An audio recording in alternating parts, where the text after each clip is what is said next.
L'échographie s'est figée. La pièce est devenue silencieuse, puis le médecin a murmuré « Il y a quelque chose d'autre là-dedans. Ce n'est pas humain. » Une femme enceinte de 5 mois sent soudainement son bébé donner des coups comme aucun bébé ne devrait le faire. Ce qu'ils ont trouvé dans son utérus, à côté de son enfant à naître, a choqué toute l'équipe médicale. C'est une histoire vraie que vous n'oublierez jamais. Abonnez-vous dès maintenant pour écouter l'histoire complète et découvrir ce qui s'est passé lorsque la science n'avait pas de réponse. Tout a commencé par un coup de pied. Pas un léger battement ou un bruit sourd et rythmé comme Olivia l'avait lu dans les livres sur la grossesse. Non, c'était différent, aigu, soudain, presque violent.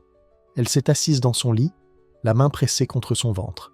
La pièce était sombre, l'horloge à côté d'elle indiquait 3h17 du matin.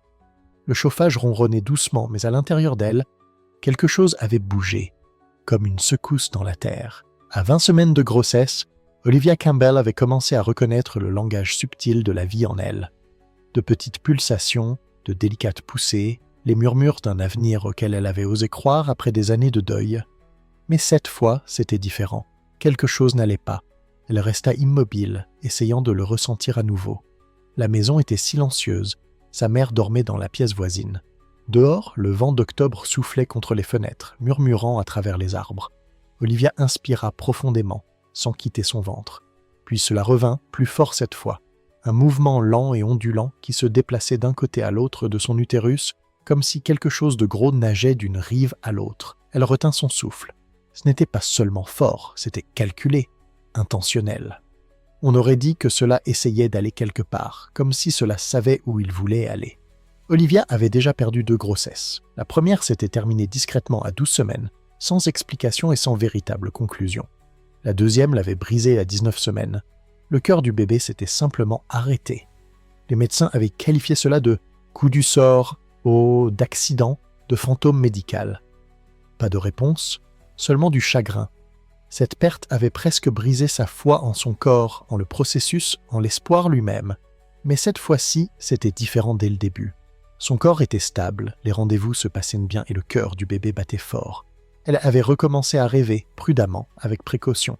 Elle avait décoré un petit coin de sa chambre avec un berceau et une pile de couvertures pour nouveau-né. Elle se permettait de sourire lorsque des inconnus lui demandaient la date de l'accouchement. Et maintenant, ça. Une autre vague la parcourut, remontant du bas de son bassin vers ses côtes. Elle haleta. Ce n'était pas douloureux, pas exactement, mais dérangeant. Cela lui faisait penser à quelque chose de coincé, comme à un animal se tordant dans sa cage. Son esprit tenta de rationaliser. Peut-être que c'était normal, peut-être que les bébés bougeaient ainsi dans l'utérus, peut-être qu'elle était simplement sensible, qu'elle réagissait de manière excessive, hantée par les fantômes de son passé. Mais quelque chose en elle disait non.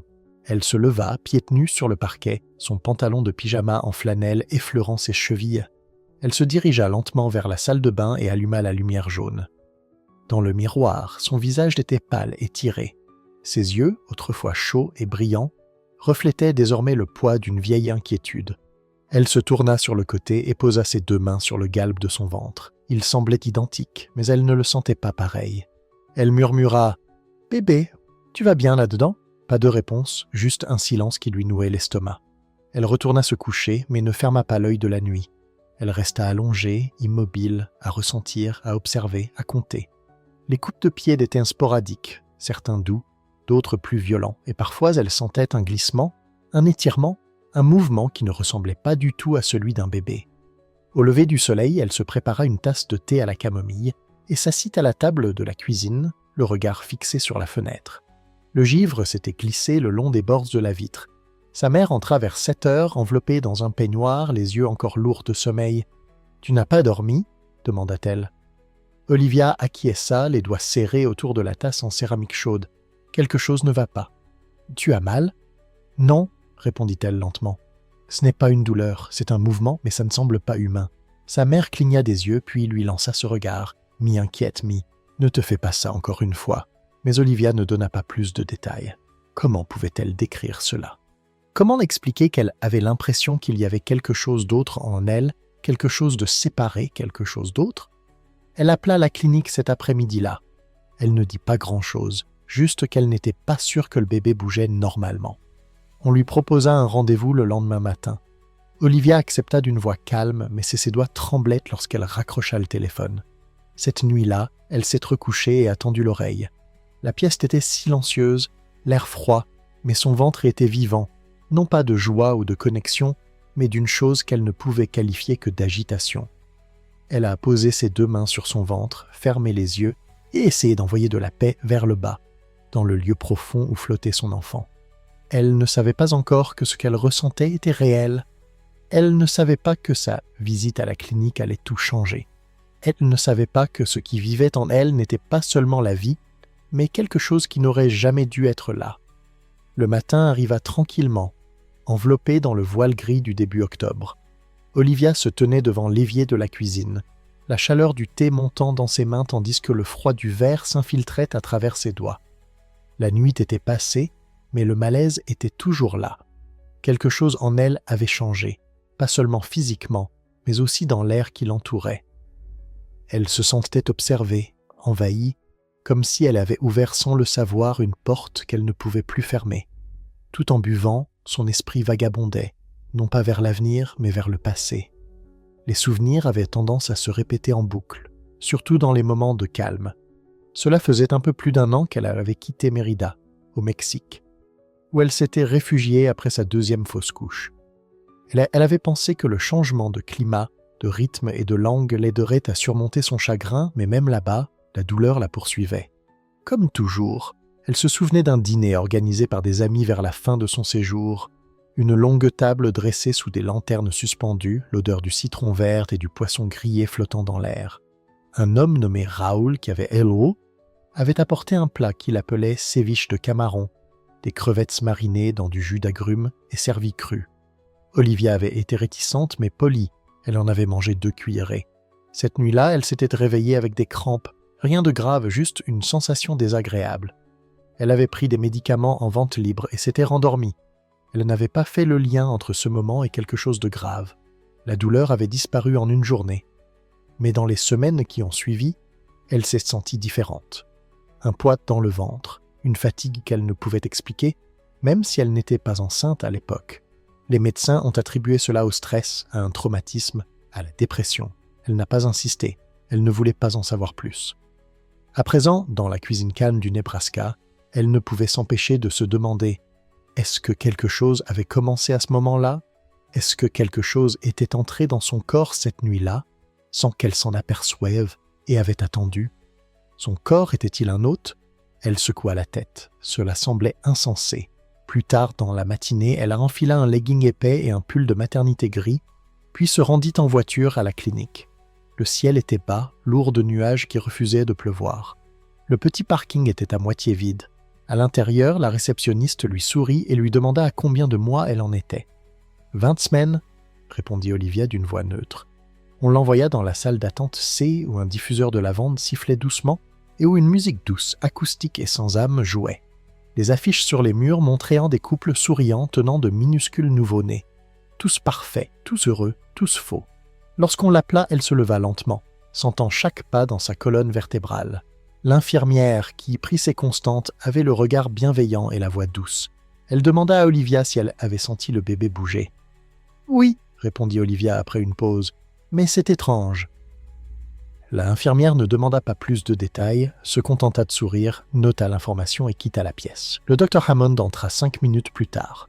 Grand, mince, avec des mèches grises dans les cheveux et la barbe, il avait l'air de quelqu'un qui avait passé trop de temps dans les hôpitaux, trop d'années à écouter la douleur. Son expression était professionnelle, mais jamais froide.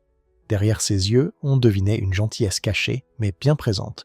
Il hocha la tête. « Olivia, ravi de vous voir. » Elle parvint à esquisser un sourire fatigué. « J'aurais préféré que ce soit pour une meilleure raison. » Il s'assit à côté d'elle et feuilleta son dossier. « Vous avez dit que le bébé bougeait davantage. Pas seulement plus, » répondit-elle. « Différemment. » Il leva les yeux. « Différente comment ?» Elle hésita. Comment expliquer cela sans paraître irrationnel? Ce ne sont pas des coups ou des battements. C'est plus comme... Elle déglutit. Comme si quelque chose roulait, bougeait, comme si quelque chose de gros bougeait. Il s'interrompit, le stylo suspendu au-dessus du dossier. « Tu as mal ?»« Non, mais j'ai l'impression que quelque chose essaye d'aller quelque part. Pas seulement de bouger, Ça semble avoir un but. Le Dr Hammond n'écrivit rien. Il joignit les mains et hocha lentement la tête. « Je connais votre histoire, dit-il doucement, et je prends toutes vos préoccupations au sérieux. Commençons par un simple examen, juste pour voir où nous en sommes. » Elle s'allongea, son pull relevé, la peau recouverte de gel. Elle tressaillit lorsque le médecin passa la sonde sur son ventre. La pièce fut envahie par le bourdonnement statique de la machine. Il ajusta l'angle, appuya légèrement plus fort et plissa les yeux. « Voilà, dit-il doucement. Le cœur bat fort, c'est bon signe. » Elle expira, sa poitrine se détendant légèrement, mais il ne retira pas la sonde. Son front se plissa, il ajusta à nouveau, puis encore, une ombre passa sur son visage. Il resta longtemps sans parler. « Docteur ?» demanda Olivia d'une voix tremblante. Il lui jeta un coup d'œil, puis reporta son attention sur l'écran. « Je vais vérifier quelque chose. Ce n'est peut-être rien. » C'est quand Mais elle remarqua son changement d'attitude, ses épaules qui se raidissaient, sa mâchoire crispée. Il tourna légèrement le moniteur, mais pas assez pour qu'elle puisse voir. Puis il prit son téléphone et envoya rapidement un SMS à quelqu'un. Lorsqu'il la regarda à nouveau, son visage était impassible, mais il n'avait plus la même chaleur. « Nous allons faire une échographie plus approfondie, » dit-il calmement. « Un autre technicien va nous rejoindre dans un instant. Il y a un problème ? Je veux juste vérifier une deuxième fois. C'est tout, vous ne courez aucun danger. » Mais Olivia savait à ce moment-là, elle savait. Quelque chose n'allait pas. Quelque chose de grave, de dangereux. Et ce n'était pas le bébé. La deuxième technicienne est arrivée dans les 10 minutes qui ont suivi. Elle s'appelait Margot, elle était jeune, concentrée et ne disait pas un mot. Elle a salué Olivia d'un signe de tête polie avant de se concentrer sur la machine. Le Dr Hammond s'est écarté, les bras croisés sur la poitrine, la mâchoire crispée par une tension inexprimée. Margot régla le moniteur, réappliqua du gel et déplaça lentement la sonde sur l'abdomen d'Olivia. La pièce était silencieuse, à l'exception du battement rythmique du cœur du fœtus et des clics sourds du clavier lorsque les images étaient capturées. Olivia restait immobile, les yeux rivés sur leur visage. Aucun des deux techniciens ne disait mot.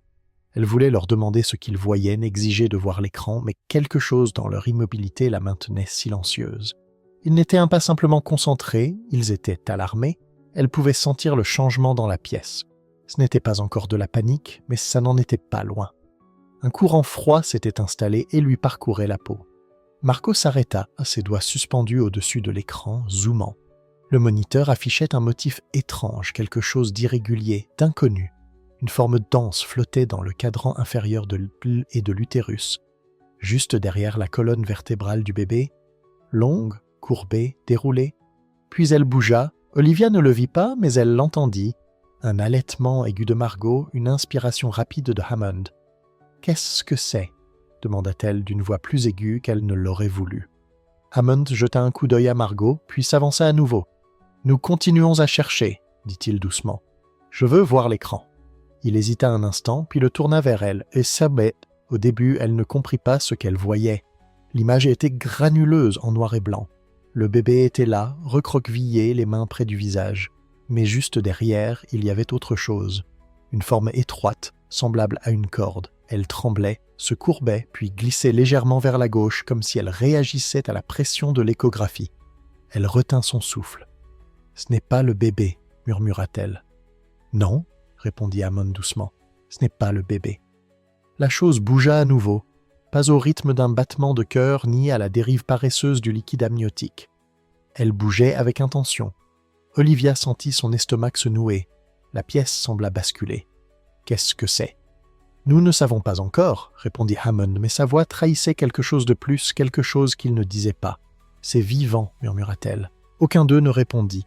Un frisson parcourut son corps, du cuir chevelu au talon.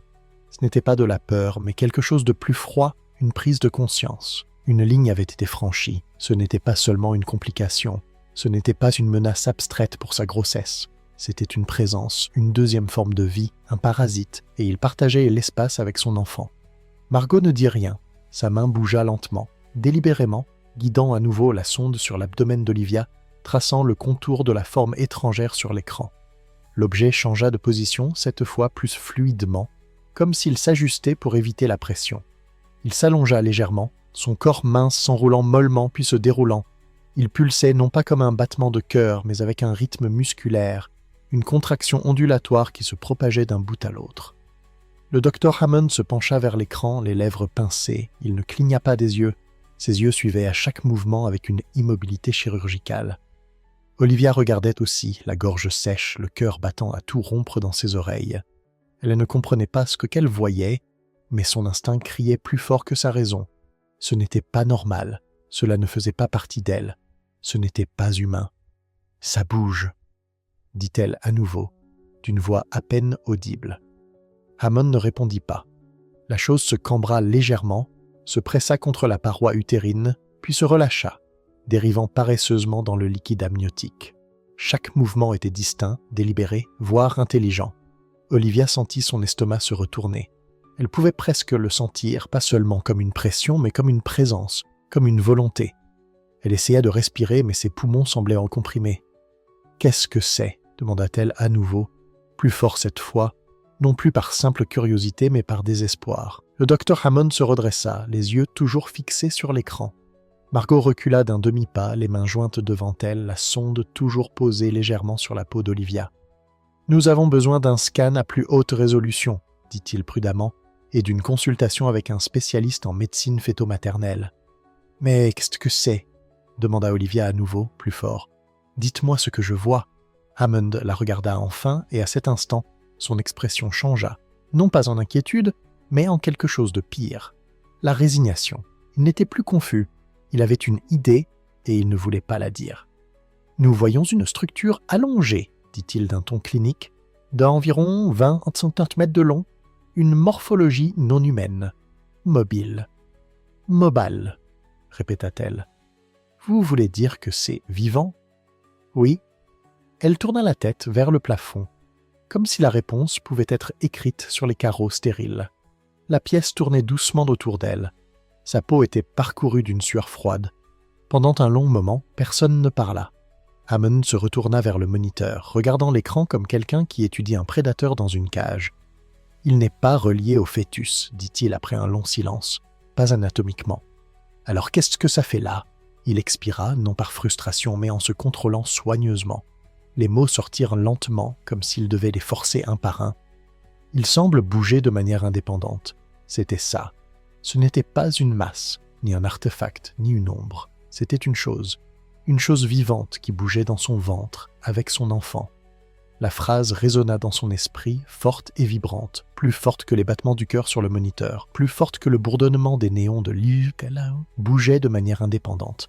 Et à ces mots, quelque chose en elle commença à se défaire. Ils ne la laissèrent pas rentrer chez elle. Le docteur Hammond présenta cela comme une mesure de précaution, une simple nuit d'observation, dit-il, la procédure habituelle dans les cas inhabituels. Mais son regard trahissait quelque chose de plus profond. Pas de la peur, pas vraiment de l'urgence, mais une sorte d'incertitude professionnelle qu'elle n'avait jamais vue chez lui auparavant. Ils la transférèrent dans une chambre privée au 2e étage. Les fenêtres donnaient sur l'est, et au-delà, le Nebraska s'étendait, plat et incolore sous un ciel pâle d'octobre. Les infirmières allaient et venaient, vérifiant ses signes vitaux, posant des questions de routine avec des sourires en plastique et une chaleur forcée. Elle leur répondait machinalement. Son esprit était ailleurs, prisonnier de cette image sombre et silencieuse sur le moniteur. « Il est vivant », la phrase se répétait comme un battement de tambour. Cela ne faisait pas partie de son enfant, ni d'elle-même, mais c'était quelque chose d'étranger, quelque chose qui bougeait de l'intérieur. Plus elle restait assise dans ce lit stérile, plus cela lui semblait irréel. Elle se sentait comme un conteneur, non plus une future mère, mais un réceptacle transportant plus que ce à quoi elle s'était attendue. Personne ne lui avait dit quoi que ce soit après la première échographie. Aucune explication, aucune théorie, juste des réponses évasives et des paroles rassurantes. C'était une situation en suspens. Elle était contenue. En fin d'après-midi, Olivia commença à le sentir à nouveau. Le mouvement, subtil, juste sous la surface de son ventre. Un balancement, un déplacement, une pression lente et sinueuse contre le côté gauche de son utérus, pas violent, pas même agressif, mais indéniable. Elle posa sa main à cet endroit, essayant de le localiser. Le bébé était immobile, mais l'autre chose, quelle qu'elle soit, avait repris son errance. Elle ferma les yeux et essaya de respirer. En bas, dans une salle de conférence fermée derrière une vitre dépolie, 5 personnes étaient assises autour d'un écran numérique qui affichait ces images échographiques, tournant en boucle. La silhouette, longue, non segmentée et sans membres, apparut à l'écran. Elle se recroquevillait et se déroulait dans le liquide avec une grâce inquiétante. La responsable du service de médecine materno-fétale, une femme au regard perçant nommée Dr. Vance, se pencha en avant, les coudes posés sur la table. « Il présente les caractéristiques de l'Ascaris lombricoïde », dit-elle lentement. « Mais je n'en ai jamais vu survivre dans cet environnement, et encore moins atteindre cette taille. » « Il mesure au moins 22 cm, ajouta Hammond. « Nous l'avons mesuré, peut-être plus. » Un jeune interne en maladies infectieuses s'éclaircit à la gorge. Les infections parasitaires intra-utérines sont rares, pratiquement inexistantes dans les pays développés. Cela ne devrait pas être possible. « Mais c'est pourtant le cas, » répondit Vance. Quelqu'un d'autre pointa l'écran. Il n'est attaché à aucune structure fœtale, mais il partage le même espace. Il y eut un long silence. « Quelles sont nos options ?» demanda Vance. Personne ne répondit. De retour à l'étage, Olivia fixait le plafond, les néons bourdonnant au-dessus d'elle comme des insectes lointains. Son corps lui semblait étranger. Sa peau ne lui appartenait plus, même sa respiration semblait empruntée. Elle se tourna lentement sur le côté, grimaçant légèrement, sous l'effet d'une tension dans le bas de l'abdomen. Ce n'était pas vraiment de la douleur, juste une pression, une présence. Sa mère arriva à 18 heures, avec un petit sac de voyage et une bouteille de thé à vitaminer. Elle avait l'air fatiguée, plus âgée, comme si le poids qu'Olivia portait pesait aussi sur elle. « Pas de nouvelles ?» demanda-t-elle. Olivia secoua la tête. « Ils cachent quelque chose. » Sa mère s'installa dans le fauteuil en vinyle à côté du lit. Ils ne savent pas exactement ce que c'est. Le silence envahit la pièce. Au bout d'un moment, Olivia prit la parole d'une voix lointaine et engourdie. « Je ne me sens plus enceinte. » Sa mère cligna des yeux. « Que veux-tu dire ?»« Je me sens colonisée. » C'était le seul mot qui lui venait à l'esprit. Son corps ne lui appartenait plus. Il avait été violé. Quelque chose avait pénétré un lieu sacré, un lieu destiné uniquement à la vie, et s'y était installé. Plus tard dans la soirée, une infirmière vint faire une prise de sang. Olivia demanda à nouveau si quelqu'un avait des nouvelles. « Ils sont encore en train d'examiner les scans, » répondit l'infirmière avec douceur. « Une équipe s'en occupe. »« Une équipe, » répéta Olivia.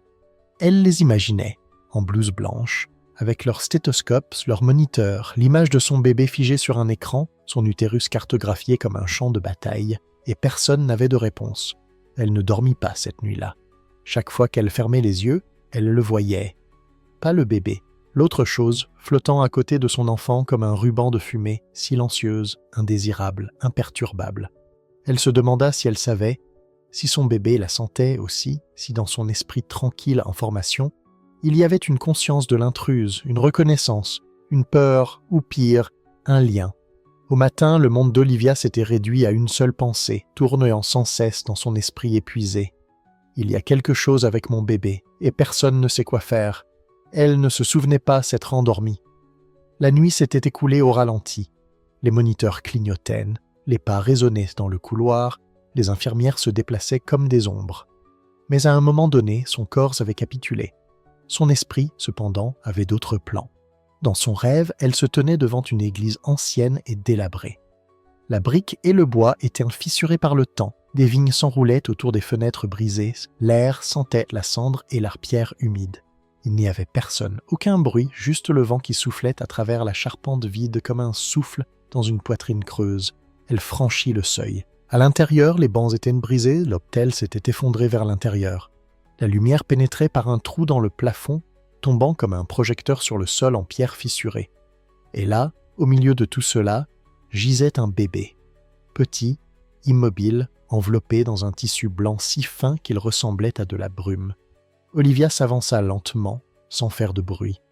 Elle ne se demanda pas pourquoi le bébé était là, elle le savait déjà. C'était son enfant. Elle le sentait au plus profond d'elle-même, dans cette partie de son être qui attendait depuis des années. Elle s'agenouilla à côté du petit corps. Le bébé ne pleurait pas, ne bougeait pas. Sa poitrine se soulevait et s'abaissait au rythme doux du sommeil. Mais soudain, un bruit se fit entendre. Un bruissement, un frottement, un murmure glissant sur la pierre. Olivia se retourna. Dans l'ombre derrière l'autel, l'obscurité commença à bouger. Pas d'un seul coup, mais plutôt comme des vrilles, longues, fines, ondulantes, comme de la fumée ou des algues. Elles glissaient hors des fissures du mur, des interstices entre les planches du sol. Il n'y avait ni yeux, ni visage, juste du mouvement, de l'intention. Elle tendit les bras vers le bébé, mais ses bras lui semblaient trop lourds. Les ombres se rapprochèrent, puis une voix, pas forte mais bien présente, ne venait pas de l'obscurité, mais d'au-dessus ou de l'intérieur. « Ne pars pas, dit-elle. Pas encore. » La voix n'était pas effrayante, elle ne lui était même pas inconnue. Elle ressemblait à un souvenir, à la berceuse de sa mère, à moitié oubliée, comme l'écho de sa propre voix lorsqu'elle parlait à son ventre la nuit. Elle leva les yeux. Les ombres se figèrent. « Ton enfant n'est pas seul, » dit la voix. Olivia essaya de parler, mais elle ne put. La lumière du plafond se déplaça légèrement, éclairant maintenant le petit visage du bébé. Et à ce moment-là, l'enfant ouvrit les yeux, pas grand, juste assez pour la voir, juste assez pour savoir. Et quelque chose se brisa en Olivia. Pas de peur, pas de douleur, mais de reconnaissance. Puis le bébé bougea, pas beaucoup, juste une courbure des doigts, un étirement des jambes, et les ombres reculèrent lentement. Elles se retirèrent, se glissèrent dans les fissures, se recroquevillèrent dans le silence une fois de plus. La lumière s'intensifia et la voix revint. « Tu n'es pas vide, tu n'es pas seul, reste. » Les mots restèrent suspendus, doux comme un souffle. Puis tout s'estompa. Elle se réveilla, les joues baignées de larmes. La chambre d'hôpital était silencieuse. Le jour n'était pas encore levé. Les moniteurs émettaient des bips doux, réguliers et indifférents. Mais son corps était différent. Pas plus léger, pas plus en sécurité, mais certain. Elle toucha son ventre. Il n'y avait aucun mouvement, juste de la chaleur, juste une présence. Pour la première fois depuis des jours, elle se sentait connectée, pas seulement au bébé, mais à quelque chose de plus profond. Un fil, une promesse, un rappel que quoi que ce soit qui se trouvait en elle, quoi que ce soit qui n'avait pas sa place, il y avait autre chose, quelque chose de plus fort, quelque chose qui lui appartenait. Elle s'assit lentement, laissant cette sensation s'installer. Le rêve n'avait pas répondu à ses questions. Il n'avait pas dissipé sa peur. Mais il lui avait donné quelque chose de mieux, la détermination. Elle ne serait plus passive. Elle ne serait plus l'hôte. Elle était la mère, et cet enfant l'avait regardée, l'avait vue, l'avait attendue. Dehors, le ciel commençait à pâlir, l'aube se déployait lentement sur les champs gelés. À l'intérieur, Olivia posa ses 2 mains sur son ventre et murmura « Je reste ». L'appel arriva à 9h14, mais Olivia ne l'entendit pas. Son téléphone était en mode silencieux, enfoui au fond du tiroir de sa table de chevet. Elle était assise, le regard fixé sur la fenêtre, traçant du doigt le givre qui rampait comme des veines le long des bords de la vitre. Une infirmière entra quelques minutes plus tard, un bloc-notes à la main, le visage empreint d'un calme étudié. « Ils vont faire quelques examens supplémentaires aujourd'hui, dit-elle. Ce n'est qu'un suivi de routine, rien d'urgent. » Olivia acquiesça. Son esprit était calme, mais pas en paix. Le rêve de la nuit précédente persistait derrière ses paupières, l'image de son enfant endormi dans une église en ruine, gravée dans sa mémoire comme une écriture sacrée. Elle n'en avait parlé à personne, ni à sa mère, ni à l'infirmière. Elle ne pensait pas que cela méritait d'être expliqué. C'était à elle. La salle d'échographie était plus froide qu'auparavant. L'air avait cette odeur stérile qui imprègne toujours les machines. Cette fois-ci, c'était une nouvelle technicienne, plus âgée, plus clinique. Elle ne parlait pas beaucoup, et quand elle le faisait, ses mots étaient secs répétés. Olivia s'allongea, les yeux fixés sur les dalles du plafond. La chaleur familière du gel se répandit sur sa peau, puis la sonde commença son balayage silencieux. L'écran s'alluma. Au début, c'était la même chose. Les contours flous en noir et blanc de son utérus, la colonne vertébrale courbée de son enfant, le clignotement rythmique d'un cœur qui battait, et puis ça réapparut. Cette autre chose, elle flottait à la périphérie, enroulée comme un point d'interrogation, puis se déroula, s'étirant presque paresseusement en haut de l'écran. Olivia le sentit avant de le voir, comme une légère pression le long de la paroi de son utérus, pas douloureuse mais bien réelle. La technicienne s'est arrêtée, les doigts figés au-dessus des commandes. Elle n'a rien dit, mais Olivia a vu sa mâchoire se crisper légèrement, une lueur de choc, de dégoût a traversé son expression avant de disparaître derrière son professionnalisme. Puis vint le clic-clic-clic des images capturées. L'échographie a pris plus de temps que d'habitude. De retour dans sa chambre, Olivia attendit. Personne ne revint avec les résultats. Aucun médecin n'entra. Les heures passèrent. En début d'après-midi, sa mère sortit pour passer des coupes de fil. Le couloir devant sa chambre résonnait du bruit des pattes étouffées et des conversations entrecoupées. Une infirmière déposa le déjeuner. Olivia n'y toucha pas. À 15h07, sa porte s'ouvrit à nouveau. Le docteur Hammond entra, un dossier à la main et une expression qui en disait long avant qu'il ne prononce un mot. Il s'assit sur la chaise à côté de son lit, ouvrit le dossier et expira longuement. « C'est un ver parasite, dit-il. Un hématode, très probablement Ascaris lumbricoide, un ver rond. C'est rare aux États-Unis, mais pas impossible. » Olivia ne dit rien. « Il pense donc qu'il a probablement migré depuis votre tractus intestinal, peut-être il y a plusieurs mois, poursuivit-il. Nous pensons qu'il a pu exploiter une cicatrice antérieure dans la paroi utérine, peut-être due à votre deuxième grossesse. » Un silence s'installa entre eux. « Depuis combien de temps est-il en moi ?» demanda-t-elle finalement. « Difficile à dire. Peut-être depuis avant la conception. Ces parasites peuvent vivre dans le corps humain pendant des mois, voire des années, sans être détectés. » Elle déglutit. « Et il est vivant ?»« Oui. Et il est là. Avec mon bébé ?» Le docteur Hammond pinça les lèvres. Son esprit tenta de comprendre la logique, la biologie, la chronologie, mais rien n'avait d'importance. Rien ne changeait le fait que son utérus, cet espace sacré qu'elle avait tant lutté pour protéger, avait été envahi, souillé. Et ça bouge. Dit-elle, « Oui, ouais. » Elle le fixa, le regard vide. « Pourquoi personne ne m'a rien dit hier ?» Il hésita. « Nous n'étions pas sûrs, » dit-il. Il y a eu une réunion du comité, des spécialistes des maladies infectieuses, de la médecine materno-fétale. Nous devions confirmer avant. Mais vous le saviez, dit-elle. Vous le saviez tous. Il ne répondit pas. Olivia tourna le visage vers le mur. Le silence entre eux était plus assourdissant que n'importe quelle machine. Le docteur Hammond se leva. Nous surveillons toutes de près. Le bébé est stable pour l'instant. Nous allons examiner les options. Elle n'entendit pas la suite. Cette nuit-là, tandis que le monde extérieur s'assombrissait sous le ciel épais du Nebraska, elle était allongée dans son lit et regardait le moniteur clignoter à côté d'elle. Sa mère était revenue, mais elle ne disait presque rien. Il n'y avait plus rien à dire. Plus tard, après que les lumières du couloir se furent tamisées et que les voix des infirmières se furent réduites à un murmure, elle le sentit à nouveau, un mouvement, mais pas les coups de pied légers de son enfant. Quelque chose d'autre. Cela glissa le long de son côté droit, s'enroulant dans son bassin, puis remonta. Elle n'avait pas besoin de l'écran pour savoir où cela se trouvait. Elle pouvait le sentir comme un deuxième battement de cœur. Puisque la bougea à nouveau et cette fois-ci se rapprocha du bébé. Sa main se posa sur son ventre. Elle ressentit une tension soudaine, pas de douleur, juste une pression qu'elle reconnaissait désormais comme une menace. Le moniteur à côté d'elle clignota. Une infirmière entra quelques secondes plus tard, après avoir vu les résultats sur le poste à l'extérieur. « Tout va bien ?» demanda-t-elle en se dirigeant vers le lit. « Je l'ai senti » répondit Olivia. L'infirmière vérifia le moniteur fœtal et appuya sur quelques boutons.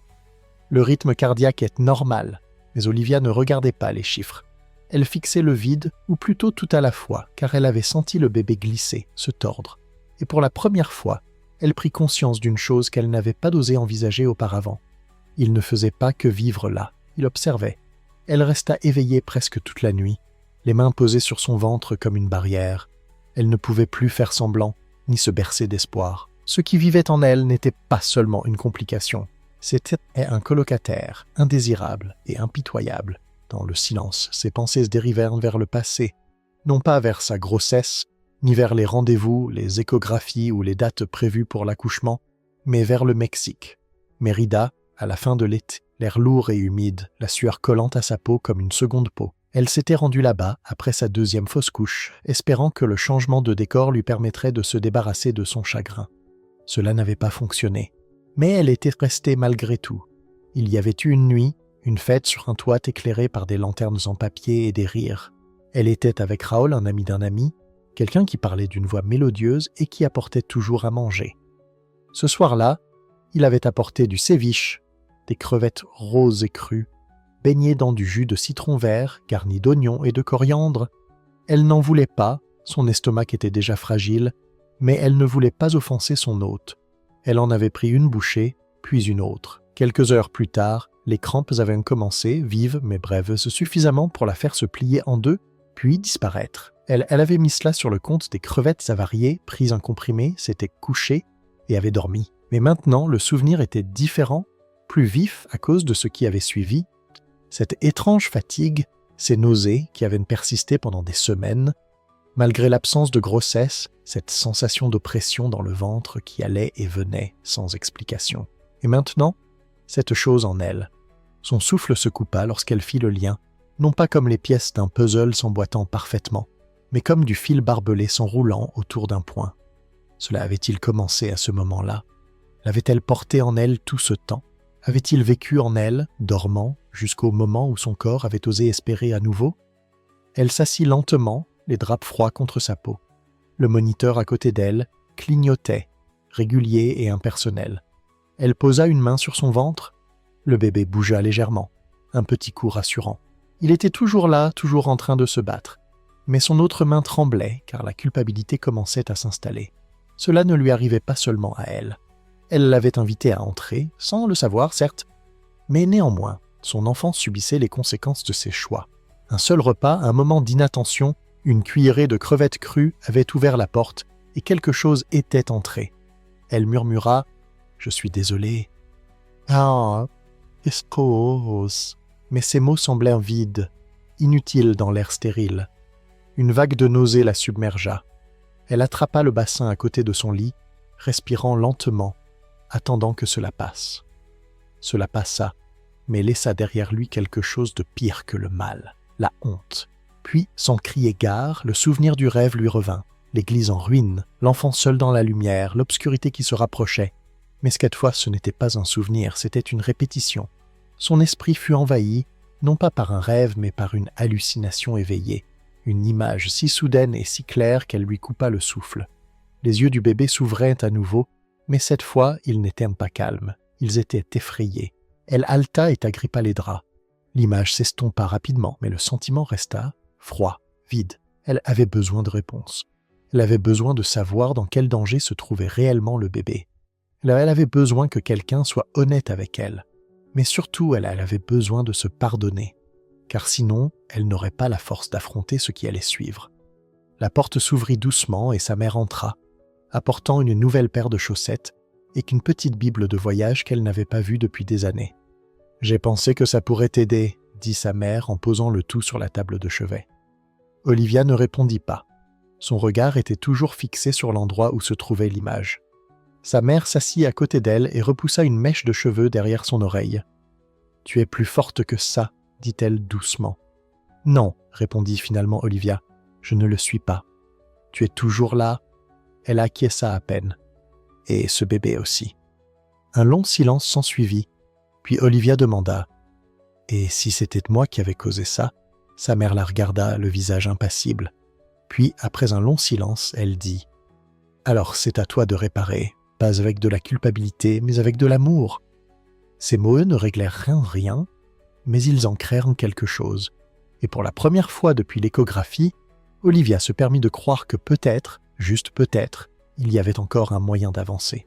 Les options furent exposées avec une précision chirurgicale par un matin glacial où le givre recouvrait encore les fenêtres. Le Dr Hammond revint accompagné d'un deuxième médecin, le Dr Vance, spécialiste en médecine materno-fétale de l'Aigle. Ensemble, ils s'exprimèrent d'un ton clinique, calme mais déterminé.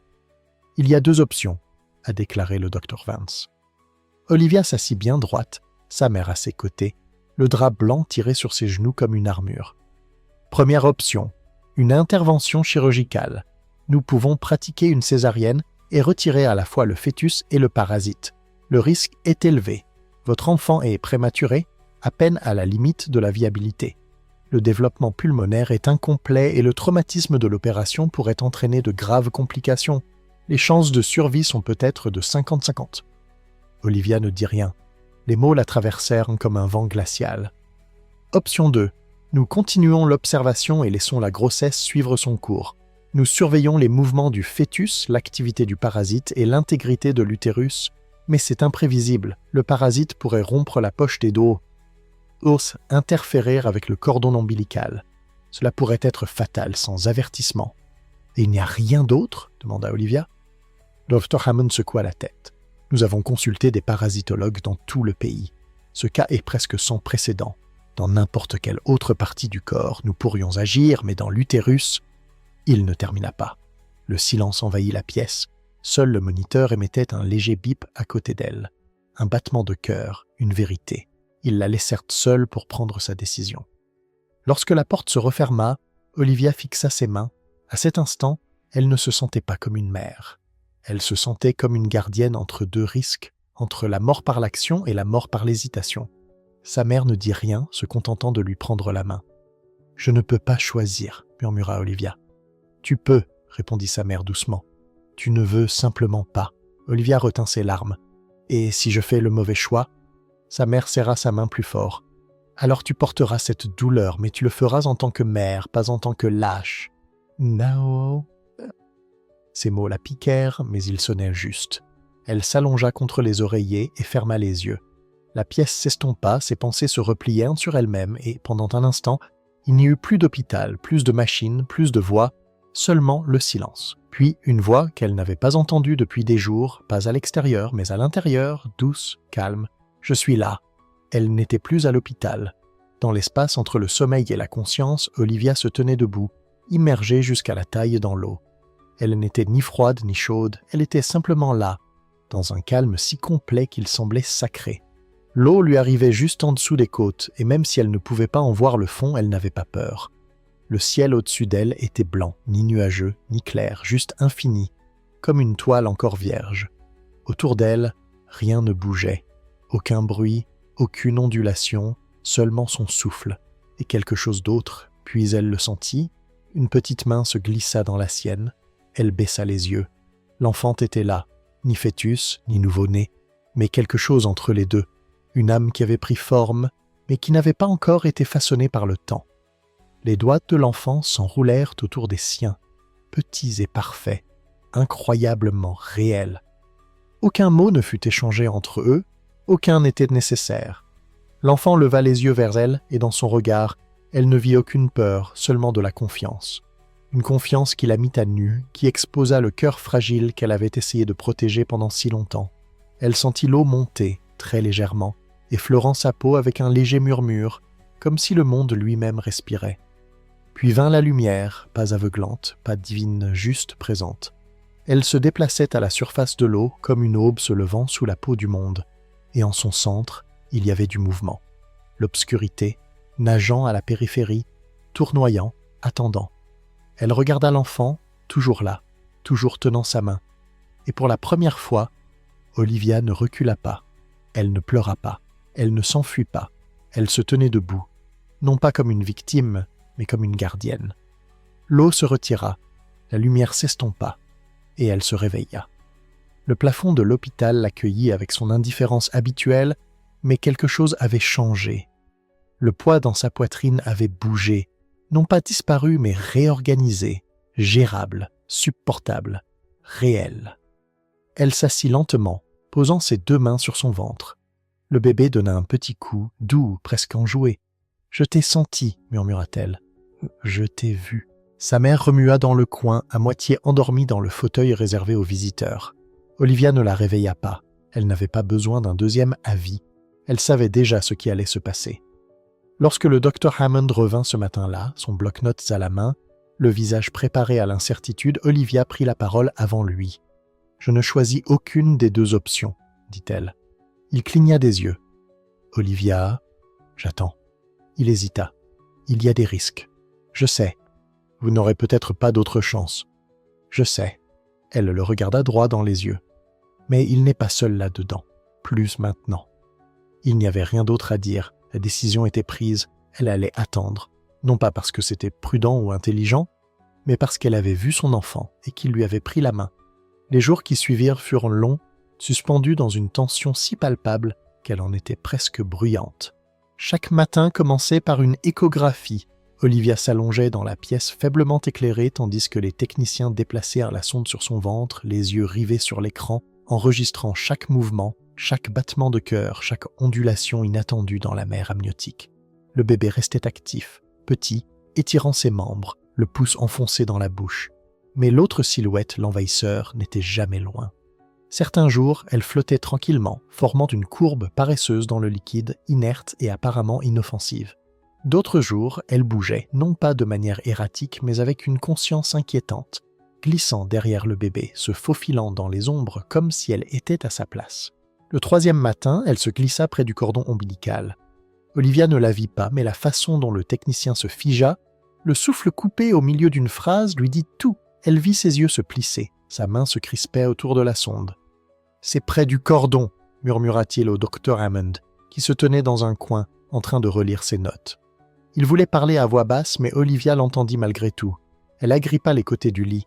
Le docteur Hammond s'approcha et plissa les yeux pour regarder l'écran. Le verre long, fin, presque élégant dans ses mouvements, se recroquevilla brièvement, effleurant le cordon une fois, puis une deuxième fois. Pendant 10 longues secondes, rien ne se passa. Puis, comme réagissant à une force invisible, la créature recula, sans panique, sans douleur, se replia dans la poche de liquide la plus éloignée et disparut derrière la colonne vertébrale du bébé. Personne ne parla pendant un long moment. Le technicien captura l'image, enregistra la séquence, puis éteignit lentement la machine. « Cela ne s'est jamais produit auparavant, » dit-il finalement. « Quoi donc ?» demanda Olivia d'une voix tendue. « Le cordon. Les parasites ne les évitent généralement pas, » répondit-il. « C'est peut-être une coïncidence, » ajouta rapidement le docteur Hammond, « ou une réaction aux ondes sonores. » Mais sa voix manquait de conviction. De retour dans sa chambre, Olivia regardait par la fenêtre, observant le vent agiter les branches sèches de l'automne. Sa main reposait légèrement sur son ventre. Le bébé donna 2 coups de pied, puis un autre. Un rythme, un signal. Sa mère lui apporta de la soupe cet après-midi-là, mais ne dit pas grand-chose. Ce n'était pas nécessaire. L'ambiance avait changé, pas de manière certaine, mais avec une certaine curiosité. Même les infirmières, qui entraient autrefois dans sa chambre comme sur des œufs, posaient maintenant des questions, douces, prudentes. « Comment va-t-il aujourd'hui ? Il se tient toujours bien ?» Personne ne mentionnait le parasite, mais sa présence était palpable dans chaque regard, chaque note griffonnée discrètement dans le couloir. C'est l'infirmière de nuit qui en parla la première. Elle s'appelait Lena. Elle était jeune, nouvelle, tout juste sortie de l'école d'infirmière. Elle avait les yeux chaleureux et l'habitude de fredonner doucement lorsqu'elle réglait les moniteurs. Olivia avait appris à reconnaître sa présence, non pas à ses pas, mais à la mélodie discrète qu'elle fredonnait, comme un fil de réconfort dans l'obscurité stérile. Ce soir-là, après le contrôle fœtal de 23 heures, Lena s'attarda un peu plus longtemps. « Je sais que cela peut paraître étrange, » dit-elle en ajustant la couverture d'Olivia, « mais je crois qu'il sait. »« Il sait quoi ?» demanda Olivia. Lena sourit, puis baissa les yeux vers le moniteur où le cœur du bébé battait, régulier et fort. Qu'il y a quelque chose là-dedans avec lui et qu'il ne doit pas le laisser gagner. C'était une phrase toute simple, presque enfantine, comme une phrase tirée d'un conte de fées murmurée à l'heure du coucher. Mais Olivia ne rit pas, car au fond d'elle-même, elle commençait à le sentir aussi. Le lendemain soir, peu après 2 heures du matin, cela se reproduisit. Olivia se réveilla avec cette sensation, d'abord légère, comme une ondulation sous sa peau, puis plus distincte. La créature bougeait. Elle pouvait le sentir, pas de manière erratique, ni paniquée, mais déterminée. Elle poussait vers le haut, se recroquevillant lentement le long de son flanc gauche, puis se déplaçait vers le centre, vers le cordon. Elle s'assit, la main sur le ventre, murmurant « Non, pas maintenant, pas maintenant ». Le moniteur fœtal a émis un bip plus fort, plus rapide. Le rythme cardiaque avait augmenté, pas dangereusement, mais indéniablement. La créature s'est arrêtée, puis s'est retirée, comme auparavant. Olivia fixait le plafond, les yeux écarquillés, la poitrine serrée. Elle n'appela pas l'infirmière. Elle n'avait pas besoin de confirmation. Elle avait tout senti. Le verre s'était approché. Le bébé avait réagi, et quelque chose avait changé le cours des choses. Au matin, l'histoire s'était répandue dans le service, non pas comme un fait avéré, ni dans les rapports, mais dans le ton, la façon dont le personnel entrait avec moins d'hésitation, la façon dont les infirmières échangeaient des regards qui en disaient plus long que les mots. Personne n'osait parler de miracle, mais le mot flottait dans l'air, inexprimé, comme de la poussière dans la lumière du soleil. Même le Dr Hammond, toujours pragmatique, s'attardait un peu plus longtemps pendant ces rondes. Ses questions étaient plus douces, ses notes plus détaillées. Il n'exprimait pas sa conviction, mais il ne contesta pas lorsque Lena apporta un petit bonnet bleu crocheté au cas où. À la fin de la semaine, Olivia ne se sentait plus comme une patiente suspendue entre deux catastrophes. Elle se sentait comme une mère attendant quelque chose d'extraordinaire, et d'une manière ou d'une autre, contre tous les dossiers, tous les scanners, toutes les probabilités dictées par la logique, elle croyait que son enfant serait prêt. La tempête arriva plus tôt que prévu. À minuit, la neige tombait en flocons épais et incessants, recouvrant les routes, ensevelissant les voitures, plongeant la ville dans un silence blanc. Le Nebraska avait déjà connu des hivers rigoureux, mais jamais comme celui-ci, jamais aussi rapide, jamais aussi violent. À l'intérieur de l'hôpital, tout ralentit. Les opérations non urgentes furent annulées, le personnel resta sur place pour la nuit. Un générateur ronronnait dans le sous-sol, ses faibles vibrations rappelant que le confort dépendait désormais de quelque chose de fragile, et dans la chambre 214, Olivia Campbell a commencé le travail. Elle a ressenti la première contraction vers 3h18, une contraction profonde et intense dans l'abdomen qui lui a coupé le souffle. Puis une autre, plus forte, plus rapprochée. Une infirmière a vérifié son dilatation. 4 mètres. « Vous êtes en début de travail », lui a-t-elle murmuré. Olivia s'agrippa à la barrière du lit. Sa mère se tenait à côté d'elle, les yeux écarquillés, les mains tremblantes. Le gynécologue de garde avait été bloqué par les congères. Le docteur Hammond, déjà à l'hôpital, prit les choses en main. Son visage, calme mais pâle, n'avait plus rien de la distance contrôlée qu'il affichait auparavant. Ce n'était plus une question clinique, c'était personnel. « 34 semaines, murmura-t-il. C'est prématuré, mais nous avons encore des options. » Le moniteur fœtal clignota, enregistrant un rythme cardiaque régulier mais en augmentation. Une autre contraction déchira le corps d'Olivia, plus vive cette fois, plus urgente. Elle respirait par saccades. « Il faut préparer la salle d'opération », dit le docteur Hammond à l'infirmière. « Césarienne, tout de suite. »« Mais avec la tempête, » commença l'infirmière. « Appelez tous ceux qui sont encore là, je vais faire l'incision. » Dans le couloir, quelqu'un glissa, un plateau tomba bruyamment sur le sol. Un autre générateur gémit, puis cliqua plus fort. Olivia fut conduite vers la salle d'opération tandis que la neige s'abattait sur les fenêtres et que le vent hurlait comme une voix juste derrière la vitre.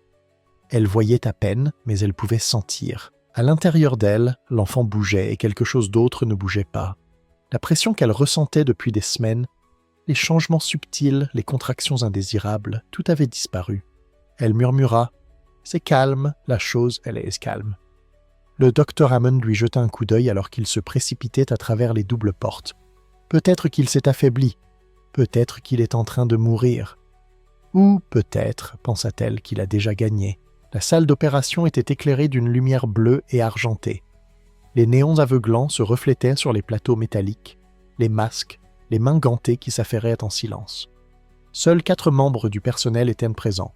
Le docteur Hammond, 2 infirmières et l'anesthésiste qui était arrivé juste avant que la tempête ne bloque les portes. La neige frappait les fenêtres comme des poings mous, mais à l'intérieur de la pièce, il n'y avait que des respirations, de la tension et le temps qui ralentissaient.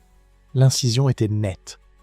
L'utérus était exposé, et lorsqu'ils ont ouvert le sac amniotique, un cri étouffé a rempli la pièce.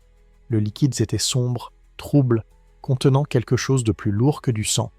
Ce n'était pas le liquide clair et stérile auquel il s'attendait, mais un liquide boueux, teinté de décomposition. L'une des infirmières a détourné le regard, levant instinctivement la main pour couvrir sa bouche derrière son masque. Le bébé est apparu quelques secondes plus tard, mou, gris-bleu, petit. Pas de cri, pas de bruit, pas de mouvement. Le cordon a été clampé, le corps a été rapidement passé à l'infirmière néonatale. Olivia, consciente mais engourdie par l'anesthésie rachidienne, fixait les dalles du plafond, incapable de parler, mais son cœur hurlait. Elle a essayé de bouger la tête pour voir quelque chose, n'importe quoi. Tout ce qu'elle pouvait entendre, c'était le silence. Puis elle l'entendit, un murmure, venant de loin ou de l'intérieur. « Oh, attendez !» La pièce retint son souffle. L'infirmière nettoya la bouche du bébé, stimula sa poitrine. Toujours rien. Puis un son, faible, rauque, puis à nouveau, et soudain un cri, faible, sauvage, provocateur. Le son fendit l'air comme un éclair sur la glace. Olivia sanglota sans le vouloir, tout son corps tremblant, même si elle ne sentait plus ses jambes. L'infirmière leva l'enfant, vivant, frétillant, les poumons aspirant l'air comme s'il avait attendu trop longtemps pour crier. « C'est un garçon », dit quelqu'un, mais cela n'avait aucune importance, pas à ce moment-là. Le docteur Hammond expira si profondément que cela ressemblait à une prière. La pièce, si calme auparavant, s'anima à nouveau, les machines vrombissaient, les mains se passaient à des instruments. Une vie venait d'entrer dans le monde et elle avait choisi d'y rester. Derrière le placenta, recroquevillé dans les replis de la paroi utérine, ils trouvèrent le ver. Il ne bougeait plus, n'était pas décomposé mais effondré, enroulé sur lui-même comme une corde brûlée de l'intérieur. Il n'avait pas été retiré de force. Il n'avait pas été évacué par des médicaments. Il était mort sur place. Ils l'ont conservé pour la pathologie, scellé dans un bocal stérile, mais Olivia n'a pas demandé à le voir. Ses yeux étaient rivés sur son enfant, maintenant enveloppé dans une douce couverture bleue, tenu délicatement à ses côtés. Ses doigts bougeaient contre sa paume minuscule, réelle. Elle la respirait. Il sentait le sel, la peau et la nouveauté comme tout ce qu'elle pensait avoir perdu. Et du plus profond de sa poitrine, une vérité s'épanouit. Pas la science, pas la médecine, mais quelque chose de plus ancien. Il avait survécu. Le ver fut retiré en silence.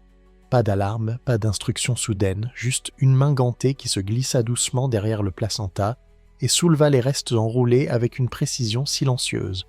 Il était mou, intact, presque délicat, une chose qui autrefois rampait et occupait de l'espace, maintenant effondrée dans l'immobilité. Son corps était replié vers l'intérieur comme une fougère mourante. Ils le placèrent dans un bocal transparent, scellé et étiqueté pour la pathologie. Il flottait de là, pâle et sans relief, une forme inoffensive maintenant qu'il était sans vie. Le docteur Hammond le fixa longuement.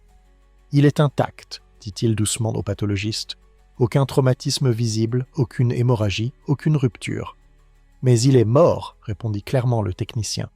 Ils effectuèrent des tests, imagerie microscopique, lame histologique. Il n'y avait aucun signe d'empoisonnement, aucune infection bactérienne, aucune exposition à des médicaments qui auraient pu le tuer, aucune réponse immunitaire dans les tissus environnants. Le ver était tout simplement mort, étouffé, comprimé, autre chose. Les notes médicales utilisaient des termes tels que « cause physiologique indéterminée et inconnue », mais Olivia s'en moquait. Elle n'avait pas demandé les résultats. Elle ne voulait pas de théorie. Elle en avait vu assez, ressenti assez pour connaître la vérité. Aucun rapport de laboratoire ne pouvait l'expliquer. C'était son bébé qui avait fait ça. Il s'était battu. Il avait gagné. L'examen du placenta a révélé des signes d'épaississement anormal le long des plis externes, en particulier près de la zone où le ver avait été trouvé. C'était comme si le tissu s'était enroulé autour de l'intrus, formant une barrière pas tout à fait calcifiée, pas cicatrisée, quelque chose entre les deux, un piège silencieux. Le rapport décrivait cela comme une concentration atypique de fibrine et une structure compressive, un euphémisme médical pour désigner quelque chose que la biologie ne pouvait pas prévoir. Pour Olivia, cela semblait instinctif. Le corps protégeait ce qui comptait le plus. Le 2e jour après la naissance, elle fut transférée dans une chambre de convalescence plus grande, avec des fenêtres donnant sur le champ derrière l'hôpital où la neige avait enfin commencé à fondre. La tempête était passée. L'air semblait plus pur, le ciel, bien que gris, semblait plus clair. Elle tenait son fils contre elle, peau contre peau, écoutant sa respiration, courte, douce, vivante. Ses doigts s'enroulaient autour des siens avec une force surprenante. Ils ne lui avaient pas encore donné de prénom. Il y avait des suggestions, des noms de famille, des prénoms de saints, des mots qui signifiaient « force » en latin ou en hébreu, mais rien ne leur convenait, rien ne leur semblait juste, jusqu'à ce que sa mère, assise près de la fenêtre, murmure « Pourquoi pas quelque chose de simple ?» Olivia leva les yeux. « Oh !» Olivia se tourna vers l'enfant, regarda sa poitrine se soulever et s'abaisser contre la sienne. Espoir. Pas seulement un mot, une déclaration. Elle le dit une fois, doucement. Le bébé remua. Et ce fut tout. Au cours de la semaine suivante, des revues médicales ont pris contact avec elle. Le comité d'éthique de l'hôpital a rédigé des rapports. L'histoire Brita, bien que restée confidentielle pour l'instant, finirait par dépasser les frontières de Letcher, dans le Nebraska. Elle ferait l'objet de conférences, de débats dans les journaux. Certains tenteraient de l'expliquer, d'autres de la réfuter. Mais rien de tout cela n'avait d'importance pour elle, car Olivia savait quelque chose qui ne pouvait être cité ni annoté. Elle avait vu l'obscurité grandir. Elle avait senti la peur s'installer dans ses os. Elle avait goûté à l'impuissance, à la culpabilité et à l'amertume de l'incertitude. Et pourtant, elle avait attendu. Elle avait cru. Et en retour, son enfant avait survécu, non par accident, mais par volonté. Non grâce à la science, mais grâce à quelque chose de plus ancien, quelque chose qui refusait d'être nommé. Des années plus tard, l'histoire ne se limitait plus aux salles d'hôpital ou aux dossiers médicaux. Elle était devenue autre chose, transmise discrètement entre professionnels lors de conférences, chuchotée dans les cercles universitaires, apparaissant parfois dans des articles intitulés « Coexistence parasitaire intra-utérine inexpliquée » ou « Cas 342 » réponse immunitaire fétale inconnue. Mais pour Olivia, elle vivait dans un espace beaucoup plus restreint, une maison, une voix, un garçon. Il avait maintenant 10 ans, il était en bonne santé, longiligne, avec des cheveux ébouriffés par le soleil et les genoux écorchés. Il courait comme le vent, sans jamais toucher le sol, toujours à la poursuite de quelque chose qui lui échappait. Son rire résonnait dans la cuisine, dans le couloir, dans le jardin. C'était un son dont Olivia ne se lassait jamais, un son qui lui rappelait chaque jour tout ce qu'elle aurait pu perdre et qu'elle avait gardé. Il parlait rarement de leurs débuts, non pas parce qu'ils étaient douloureux, mais parce qu'ils étaient sacrés. Il y avait des albums remplis de photos de bébés, des notes du médecin glissées au fond des tiroirs et un bocal scellé, jamais ouvert, enfoui profondément dans les archives de l'hôpital, étiqueté d'un numéro au lieu d'un nom. Mais le jour de son 10e anniversaire, Hope posa la question. Ils étaient assis sous l'érable dans le jardin, le soleil se couchant derrière la clôture, projetant de longues ombres sur leurs pieds nus. « Pourquoi m'avez-vous appelé Hope » demanda-t-il, non pas avec la curiosité d'un enfant, mais avec le cœur interrogateur de quelqu'un qui, d'une certaine manière, connaissait déjà une partie de la réponse. Olivia le regarda longuement, puis doucement elle commença. « Il fut un temps, dit-elle, où je n'étais pas sûre que tu viendrais au monde. Il y avait quelque chose en moi, quelque chose que personne ne comprenait. C'était dangereux, cela voulait prendre la place qui t'appartenait. » Hope écoutait, les sourcils froncés, le souffle coupé. « Et alors que tout le monde me disait d'abandonner, continua-t-elle, tu n'as pas abandonné, tu t'es battu. Je ne sais pas comment, mais je le sentais chaque jour, comme un battement de cœur qui ne s'arrêtait pas, quoi qu'on fasse pour le faire taire. » Il ne l'interrompit pas. Elle lui prit la main. « Je t'ai appelé Hope, dit-elle, parce que c'est ce que tu m'as donné. Pas seulement sur le moment, pas seulement pour survivre, mais pour continuer à croire que parfois, l'impossible n'est pas impossible, que certaines vies naissent et que d'autres se battent pour exister. » Hope baissa les yeux vers sa main, puis les releva vers elle. « Et la mienne ?» Elle sourit. « Le tien était les deux. » Ce soir-là, après le gâteau, les bougies et le rangement, Olivia s'assit seule à la table de la cuisine, le doux ronronnement du lave-vaisselle remplissant l'espace entre ses pensées. La maison était calme, le garçon déjà endormi à l'étage, emmêlé dans ses draps et ses rêves. Elle prit son téléphone et ouvrit l'application d'enregistrement. Non pas pour la gloire, ni pour prouver quoi que ce soit, mais parce que certaines histoires méritent d'être racontées à leur rythme, avec leur propre voix. Elle parla dans le silence.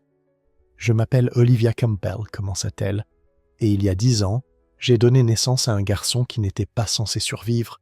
Voici l'histoire de comment il a survécu. » Sa voix ne tremblait pas. Elle n'en avait pas besoin, car cette histoire n'était plus une histoire de peur. C'était une histoire de résilience, de calme qui se brise, d'obscurité qui recule, de l'espace à l'intérieur du corps d'une femme qui est devenue un champ de bataille, et de l'enfant qui l'a emporté, non pas par la force, mais par sa présence. Elle fit une pause, puis ajouta une dernière phrase. « Si vous avez déjà douté qu'une petite chose puisse résister à quelque chose d'énorme, laissez-moi vous dire ce que j'ai ressenti en tenant l'espoir entre mes mains. » Elle appuya sur « Stop » et, dans le silence qui suivit, elle sourit. Certaines histoires restent gravées dans notre mémoire, non pas parce qu'elles sont bruyantes, mais parce qu'elles murmurent une vérité. Le parcours d'Olivia n'était pas seulement une histoire de peur ou de survie, c'était une histoire de confiance, de croyance quand personne d'autre ne pouvait y croire, de force tranquille que nous portons en nous-mêmes lorsque nous nous sentons impuissants. Si cette histoire vous a ému, vous a fait réfléchir ou vous a donné envie de croire en quelque chose de plus grand, abonnez-vous à notre chaîne. Nous partageons des histoires vraies qui touchent le cœur, stimulent l'esprit et restent gravées dans votre mémoire longtemps après les avoir entendues.